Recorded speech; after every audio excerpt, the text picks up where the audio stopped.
Olá, muito bom dia, queridos irmãos. Este é o canal Reino em Pauta com vocês todas as manhãs. Hoje numa edição especial, juntamente com o pastor Luiz Augusto, nosso editor.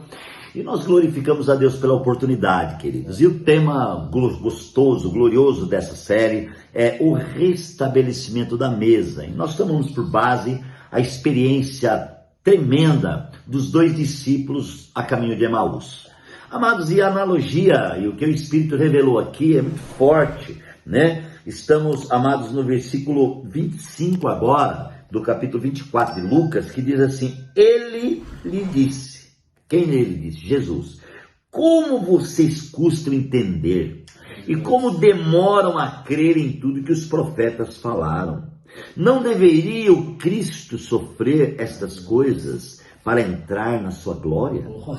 Começando por Moisés e todos os profetas, explicou-lhes o que constava a respeito dele em todas as escrituras. Gente, a analogia que eu quero fazer iniciando essa reflexão é que depois que Jesus disse a eles, né, eles não conseguiram ver, estavam andando no escuro realmente.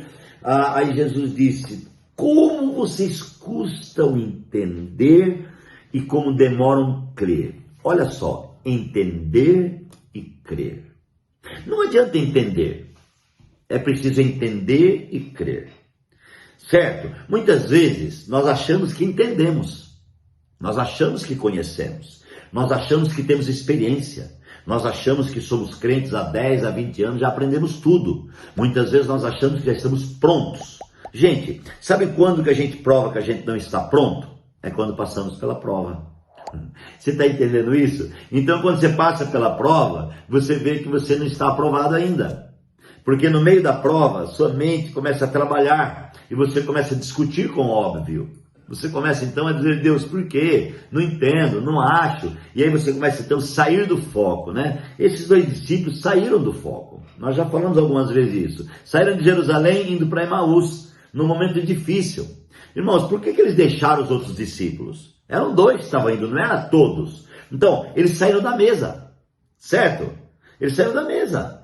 Então largaram Pedro, largaram João, largaram Tiago, largaram os discípulos ali com o sofrimento e eles agora vão embora. A desilusão, a decepção, a tendência é fazer a gente se separar dos nossos irmãos. Você percebe que o sistema evangélico hoje, infelizmente, está com uma mesa quebrada?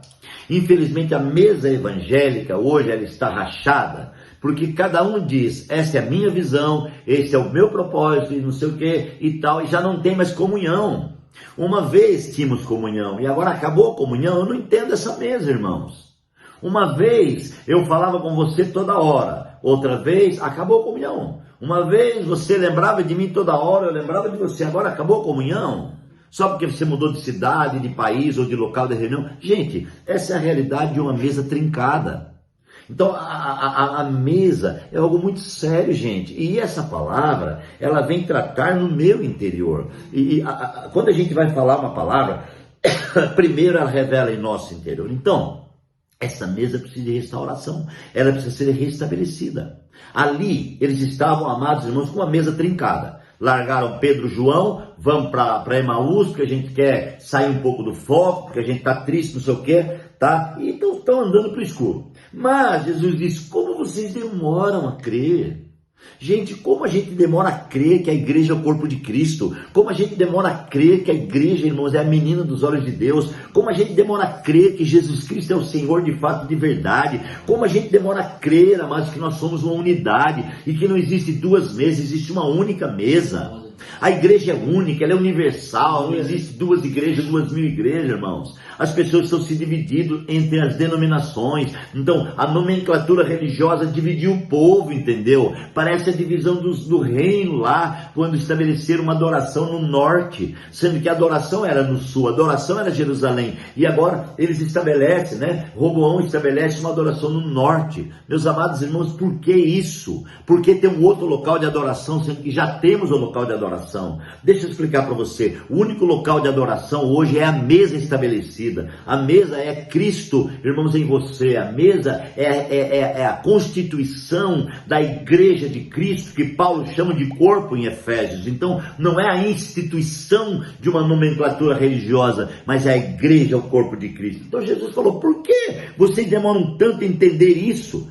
Não devia o Cristo, então, sofrer, né? Não era normal isso? Agora, gente, é muito louco isso. Preste atenção no que Deus está falando.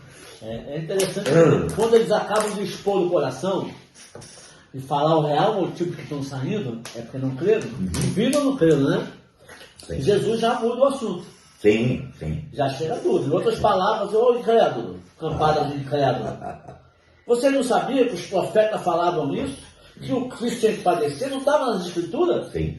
Não está lá, vocês não leram, não sabiam? Quantas vezes ele expôs para você isso e vocês não acreditam? Campada de incrédulo. Diferente lá de Mateus 16, quando Jesus pergunta e Pedro fala assim, ó, nós temos visto e crido. Sim. Ó, ver E crer. e crer que tu és o Cristo, o Filho do Deus vivo. E você, tem visto e crido? Ou não tem visto nem crido? Esse é o problema da igreja. A igreja, o que ela tem que ver, ela não vê. Ela vê o que não tem que ver. Sim. Ela vê o erro do um, o erro do outro. Sim. Vê não sei o que lá, vê não sei o que lá. Mas o Cristo mesmo não vê, porque não tem como ver o Cristo agindo olhando para o erro dos outros. Sim. Né? Eu tenho que ver Cristo agindo em mim. E para isso tem que olhar para mim.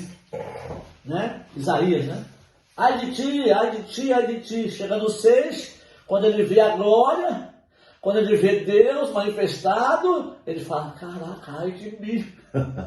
Aí ele enxerga. É, porque eu sou pecador. Eu sou falho, os meus olhos viram Deus, pastor, eu vou morrer. Aí ele fala, não, agora não, você chegou no ponto exato que eu queria. Agora eu vou te dar vida. Então Jesus aqui agora, quando eles expõem o que está lá dentro podre, eles botam para fora, Jesus fala, agora eu vou chamar a atenção deles que eu vou dar vida de novo. Sim. Eu vou trazer eles para dentro de novo agora. Sim. Entendeu? Então esse é o segredo. É ver e crer. Que tremendo, pastor. Ver e crer. Gente, ver está relacionado com a visão, claro, é óbvio, né? Agora, qual é a visão que tem te governado? É a minha pergunta. É a visão da religiosidade? É a religião da instituição? Ou é a religião da constituição? Ou é a religião da vida orgânica? O que é a religião? O que é a visão da vida orgânica? Irmãos, a vida orgânica é quando você acredita piamente que Jesus Cristo é o seu Senhor e que Ele habita dentro de você, Ele mora dentro de você com um propósito de expandir e com um propósito final de ser expresso. Então Jesus é o Senhor, Ele é expresso através do corpo, né? Através do interior. A igreja, Paulo disse que era o corpo de Cristo, tá? Então vamos lá, o corpo expressa. O nosso corpo expressa o que está dentro. Então, como a igreja é o corpo, qual que é a expressão da igreja? Cristo. Tá? O mundo precisa ver Cristo. Ele disse, vocês são o sal da terra e a luz do mundo. Certo? Então, ele está em nós. Aqui, amados irmãos, ele fala para eles, por que vocês demoram a entender isso? Né? É tão fácil. E uma coisa que me deixa maravilhado, pastor, que eu quero pontuar aqui, é que Jesus começou começando por Moisés e todos os profetas explicando o que costumava a respeito dele nas escrituras. Então, ele começou a pegar desde Moisés, os profetas e tudo, aquilo que era messiânico. Tudo aquilo que era revelado acerca do Messias, ele começou a pregar para eles. Gente, então vamos imaginar, 11 quilômetros andando e pregando. Olha, lá está escrito isso na lei. A lei de Moisés diz isso está falando acerca de mim.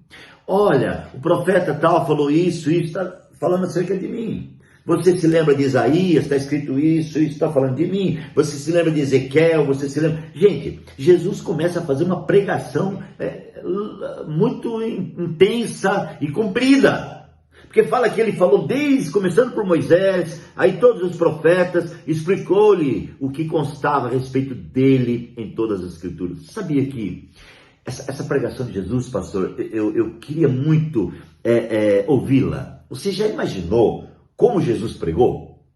Você já imaginou, irmãos, a própria palavra pregando a palavra? Gente, olha que louco. A palavra explicando a palavra. Meu Deus, que privilégio desses caras, né? A palavra explicando a palavra, pastor. E eles começaram então a ministrar, a levar essa revelação tremenda. Glória a Deus. Lá em Moisés o cordeiro era morto para expiar o pecado, né? Sim.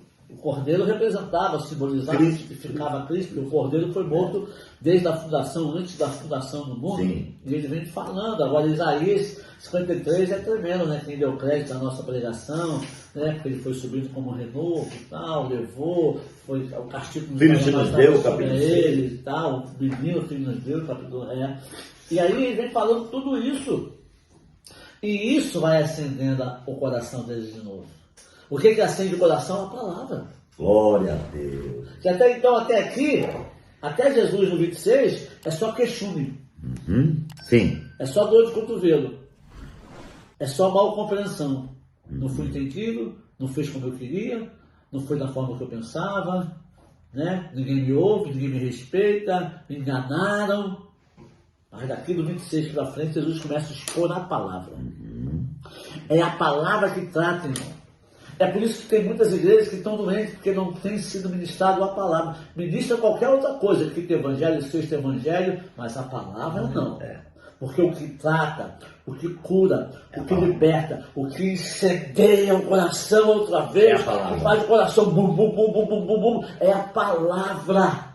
Jesus está aqui na palavra, pura e simples, dizendo que a Escritura falava sobre ele.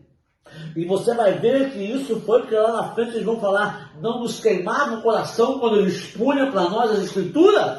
Eita, glória a Deus, meu Deus do céu. A Escritura, irmão, ela vai ter, não tem como ficar apagada quando você está ouvindo a palavra genuína, verdadeira, simples e pura. Ela vai te corroendo, ela vai te confrontando. Irmão, evangelho que não tem confronto não é evangelho. Sim. Como diz o meu amigo pastor Miguel, é B.O., bom para otário. Um remedinho para gripe. Um dia eu falei, eu comprei um remedinho para o que? B.O.? Isso é B.O., pastor, é bom para otário. Só toma uma caixa vai ficar bom. Toma os antigos que é bom. Evangelho que não confronta é B.O. Tipo, coitadinho, né? Jesus, mano, evangelho é boa nova. Ó, tem que amar o teu inimigo, meu irmão. É o teu inimigo que você tem que amar. Ó, eu vou dar um novo mandamento para vocês. Você viu lá que a lei falava que você levava o próximo a ti mesmo? Já é bom, né? Mas eu vou falar para vocês outro mandamento. Ame o teu próximo como eu te amei. Como é que Jesus amou você? A ponto da vida dele por você. Sim. Jesus está estreitando. Jesus está apertando. E isso vai queimando o nosso coração. Glória a Deus. Para a gente voltar para a comunhão. Para a gente voltar para a tremendo, para a gente estar de novo ali. Que tremendo. Meu Deus, queridos, que tremendo. Vamos orar. Pai, obrigado por essa sexta reflexão gloriosa. Que o Senhor abençoe a cada irmão, fortalecendo grandemente. É a nossa oração, Deus, em nome de Jesus. Queridos, um grande abraço. Até amanhã e vamos concluir amanhã.